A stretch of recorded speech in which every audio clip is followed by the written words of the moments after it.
Hello, comment débuter la contrebasse sans se ruiner la main gauche? Donc c'est une question que j'ai eue sur la chaîne. Évidemment, c'est une question stratégique. La plupart des bassistes électriques se disent mais comment je vais faire?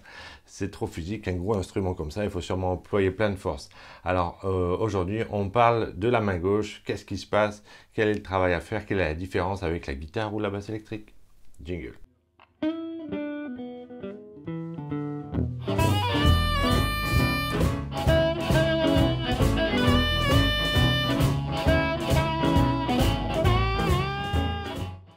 Que faut-il savoir sur la main gauche à la contrebasse? Comment échauffer? Comment débuter avec?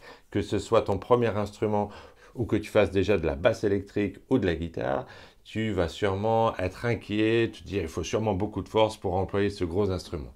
Eh bien, contrairement à la main droite dont je t'ai parlé la semaine dernière, qui nécessite quand même un certain entraînement musculaire et la main peut faire mal un coup de temps en temps, en accumulant les heures de jeu, on peut avoir des cloques, etc. quand même. Autant à la main gauche, la douleur est plutôt un signe de mauvaise utilisation. Et on va essayer d'être le plus léger et intelligent possible. Néanmoins, appuyer sur ces cordes demande une certaine force. Alors cette force-là, il ne faut peut-être pas la confier aux tout petits muscles des doigts, mais on va voir comment engager tout son corps dans le positionnement de la main gauche. Donc il y a plusieurs endroits du manche pour la main gauche. Il y a le haut du manche, qui va concerner les notes graves, où on va passer 90% de notre temps pour l'exercice normal de la contrebasse. Il y a cette zone ici intermédiaire qui est après le manche et jusqu'à peu près l'octave. Et il y a les positions du pouce qui arrivent après. Donc ça sont trois usages de la main gauche qui sont très différents. Aujourd'hui, on va parler que de la position en haut du manche avant le talon. La première chose à savoir est qu'il n'est pas besoin d'être très musclé pour pouvoir appuyer sur ces cordes. Il faut avant tout être bien placé. Et voilà, dans les orchestres, dans les chaînes YouTube, vous allez pouvoir voir des jeunes femmes toutes frêles avec des petits doigts et jouer très très bien. Il n'y a aucune raison. On va compenser la force par un bon placement et souvent c'est une très bonne chose. Si vous connaissez un petit peu l'anatomie et la physiologie, vous comprendrez que le mouvement vient complètement du dos. On va essayer de ne pas casser son mouvement et de pouvoir avoir une main gauche qui s'appuie sur le dos, sur l'épaule, sur le coude, sur le poignet, c'est-à-dire qu'aucune articulation va être complètement cassée. On va être ni comme ça, ni comme ça, ni comme ça, ni comme ça. On va être au milieu, là où la force est maximale, là où l'articulation est dans sa pleine utilisation. Et c'est vrai aussi pour les doigts, contrairement au violon par exemple, où on va être comme ça peut être le cas à la guitare, ça s'appelle un coup de vent latéral des doigts, on ne va pas l'avoir, on va avoir des doigts complètement droits et on va se comporter comme si on tenait à peu près un tube dans la main, avec le pouce qui est bien en face, et l'usage du pouce est fondamental. On va poser son pouce sur le manche, on va garder le rond, si bien que ici, on peut encore voir l'espace d'un tube, et les doigts viennent par le dessus. Très bien. On ne va pas casser le poignet de cette façon ou de cette façon. On va être toujours prudent avec ça. Et du coup, l'échauffement de la main gauche va consister à surveiller cette position. Alors évidemment, quand on travaille, on s'occupe d'un paramètre à la fois. Je vous ai déjà parlé de ça. Mais on va faire du pitch tout simplement. On va venir poser notre main gauche avec la position typique du contrebassiste où les deux doigts du majeur et annulaire sont collés. Aujourd'hui, on ne va pas tellement s'occuper de la justesse ou des notes, on va s'occuper surtout de la forme de la main. Néanmoins, on va quand même faire un petit effort et on va essayer de jouer juste. Donc vous allez jouer la troisième corde qui est le La, et on va jouer un La avec notre majeur. Sur la corde de Sol, la première corde, Sol, Sol dièse, La, et on vérifie qu'on fait bien un La en étant sur la corde à vide à l'octave en dessus. Donc là, on va ramener notre petit doigt devant, on va n'appuyer que l'index et le majeur, et on va prendre conscience du fait qu'il n'est pas besoin d'appuyer extrêmement fort sur la corde.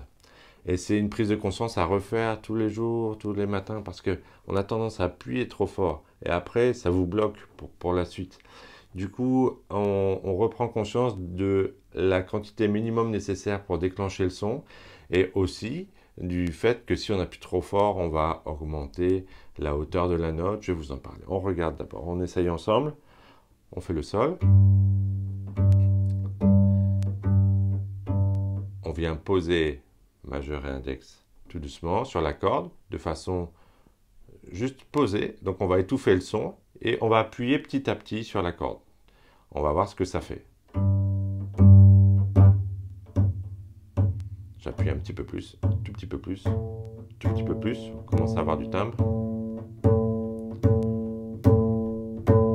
Là, j'appuie de plus en plus fort pour voir. Je vais relâcher. Jusqu'au moment où on étouffe la corde. Cette prise de conscience, on peut la faire aussi sur l'index. Donc là, si on reste dans la même position, la première position, on va faire un sol dièse. D'accord ?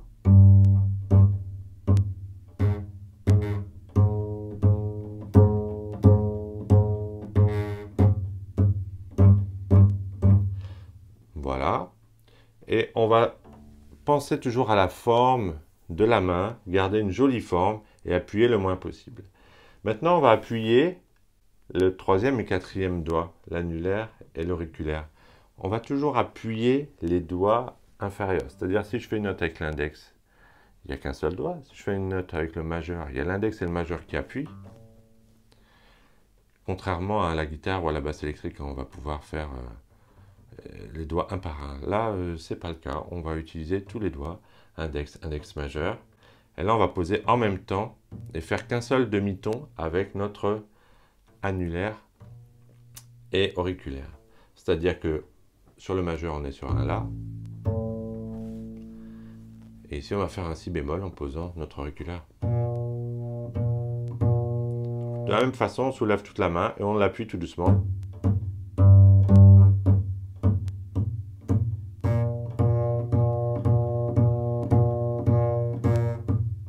Et on relâche. Alors regardez que mon pouce est toujours posé derrière, tranquillement. La main n'est pas contractée. Et en faisant ces exercices où on ne contracte pas, on cherche l'appui minimum, on va gagner sur beaucoup de choses. Donc évidemment, vous pouvez regarder des contrebassistes de jazz, de rockab, etc. qui vont après changer de position, on met la contrebasse en avant, on met le poing serré, on joue comme ça. Mais regardez ces gens-là, ils ont toujours ils vont revenir toujours à une position correcte à un moment. Donc après, avec le temps, avec des années d'expérience, vous pouvez switcher de cette position bien propre à quelque chose d'autre. Mais si vous vous en privez, vous allez vraiment vous limiter et dans la justesse et aussi physiquement vous vous fatiguez. Du coup, cette façon d'aborder le manche, c'est-à-dire d'être bien droit, une jolie position et de vérifier la hauteur, c'est le travail nécessaire pour compenser l'absence de fret. Il faut bien comprendre que comme on n'a pas de fret, ça change deux choses. La hauteur de la note, et ça c'est un travail du quotidien. Il n'y a pas d'image, on ne va pas pouvoir chercher visuellement, donc on va chercher de façon kinesthésique, c'est-à-dire notre sensation, et surtout auditive, c'est-à-dire c'est un repère. D'accord? Où est le La? Donc maintenant, voilà, je connais ma contrebasse, j'ai passé du temps à le trouver, du coup je vais le trouver plus rapidement. Mais globalement, on va le chercher par rapport à un repère qui est la corde à vide. Donc ça, c'est la grande différence d'avec les instruments à fret où on va regarder quel est l'endroit. Deuxième case, le La, bing. Et là, si notre instrument est accordé, on n'a aucun doute. Là, ça reste toujours à construire. Donc on est toujours en train de construire sa justesse, de la corriger. Donc c'est une autre façon de travailler et on le fait avec les oreilles. Et ça tombe bien, on fait de la musique. Donc on met ses oreilles bien ouvertes. On accorde sa contrebasse, on aura une vidéo pour ça plus tard, mais on a notre corde à vide qui nous permet de faire ça. Il y a des cordes à vide, des harmoniques, il y a plein de façons de contrôler la justesse. Vous pouvez avoir un clavier juste à côté aussi, etc. Mais en tout cas, on contrôle la justesse et en appuyant pas trop fort, on a aussi conscience de la quantité de force nécessaire pour appuyer sur la corde bien droit. Et vous savez très bien qu'on peut déplacer la corde. Vous voyez la tordre et c'est des bends qu'on peut faire à la guitare ou à la basse électrique. À la contrebasse, c'est pas vraiment utilisé parce qu'on peut slider. On a d'autres façons de faire ce genre de son. Et globalement, plus vous allez appuyer fort, plus vous allez décaler votre corde, plus vous allez jouer faux. Donc la force de la main gauche est l'ennemi vraiment de la justesse et c'est l'ennemi de votre endurance dans le temps pour un gig. Du coup, évidemment, dans cette jolie position, on va l'utiliser et on va se déplacer. Donc vous avez déjà compris qu'on peut faire qu'un seul ton entre ces deux doigts-là. Ça, j'en reparlerai dans la vidéo de demain d'ailleurs sur la différence entre le manche de la contrebasse et le manche de la basse électrique. Et du coup, vous avez compris qu'on peut faire quand même moins de choses avec l'écart et que les lignes de basse vont être complètement différentes. Alors, pour aujourd'hui, prenez conscience de cette quantité nécessaire et de la forme du bras. Voilà, c'est tout pour aujourd'hui et en fait, c'est giga important. Du coup, n'hésitez pas à me laisser des commentaires, à poser vos questions. Là, j'ai pris l'intitulé direct de la question pour y répondre. Alors, je suis ravi de faire ça. N'hésitez pas à poser vos questions noir sur blanc. Allez, à demain!